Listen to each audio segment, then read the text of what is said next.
Thank you, Mr. Chairman. Mr. Ross, what is the budget for the NOAA Marine Fisheries this year? I don't have the exact figure in front of me, but it is something in the realm of $800 million to $900 million, somewhere in that realm. So you have $900 million, and you can't give us any better count of the fish stock than what you've told us today. Within that, yes, we manage every fishery in the country from the Virgin Islands to the Northern Marianas to Alaska to Hawaii. We also manage the endangered species, and the amount of money that we can allocate to fish survey is a line item in our budget. And so we do the best that we can in terms of accuracy. My constituents do the best they can to pay their taxes that make up that $900 million. Can you explain to my constituents in the state of Alabama why, with all that money, NOAA Marine Fisheries explicitly excludes the Alabama Artificial Reef Zone from its sampling protocols? Can you explain that?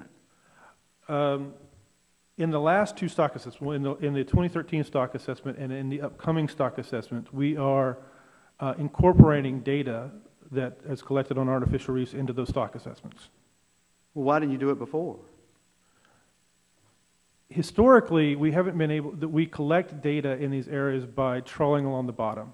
And you can't trawl, the gear that we have historically used, you can't trawl in these, on artificial reefs.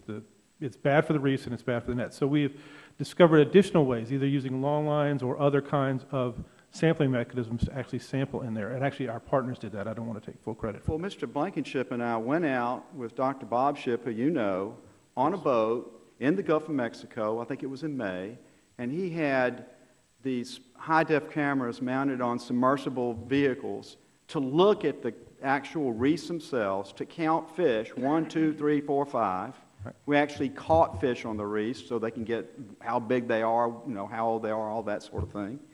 He was able to do that with the very limited budget he has as a member of the faculty of the University of South Alabama. You telling me a federal agency that has almost $1 billion is relying on using trawl nets to find a fish that only you can find on a reef? Is that what you're telling us?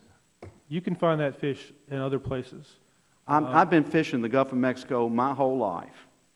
I've never known anybody that's found a red snapper anywhere but a reef.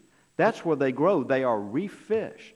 So why do you not sample on reefs with $900 million at your disposal? The commercial fishermen don't set their nets on the reefs, sir. You can catch these fish off the reefs. The recreational fishermen tend to do that. The camera technology is relatively new technology, and we very much support that technology, and we're trying to work that into the stock assessments. We believe that this is very promising to actually do what you've suggested, to actually look at the reefs, to have actual hard data, and that's the portion of the data that does actually work into our stock. You would agree that there is a large percentage of this fish stock on reefs? Absolutely, sir. Why would you not sample on reefs if that's where the large percentage of the fish stock is? We are trying to find ways to do that. Well, I just told you a way that a very much lower funded organization has been able to do. How can the federal agency that's charged with this, that has almost $1 billion, how come you can't do that?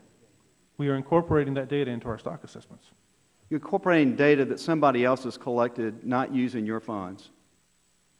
Much of the data that external people use to collect reefs and technology is using our funds. Much of the data that goes to the Gulf Commission. Do you have the Alabama survey that we've talked about? Do you have any problem with letting some of that $900 million be used by the Gulf States Fisheries Commission to do its own sampling? We currently allocate some of that $900 million. Would you be willing to allocate more if that's what it took to get an accurate sample of this fish stock? We believe we have an accurate sample of this fish stock. Well, I think that the testimony and evidence before this committee directly contradicts what you just said. And we have lost confidence in you. The people in the Gulf states have lost confidence in you. You've got two of the most respected men in their fields sitting next to you. Obviously, from what they've said, they have lost confidence in you. And you have said nothing today to indicate to me that we should have confidence in you and provide you $900 million to do a poor job of what you're charged to do. I appreciate you being here today. I know that you're the guy that gets to come here and catch the flag. But quite frankly, I think we've come to the point where we need to take it away from your organization and give it to the people that live in that area that will do it right and do it with sound science in a way that makes sense for us all. Thank you, Mr. Chairman. I yield back. Gentleman yields his time. Next, Chair recognizes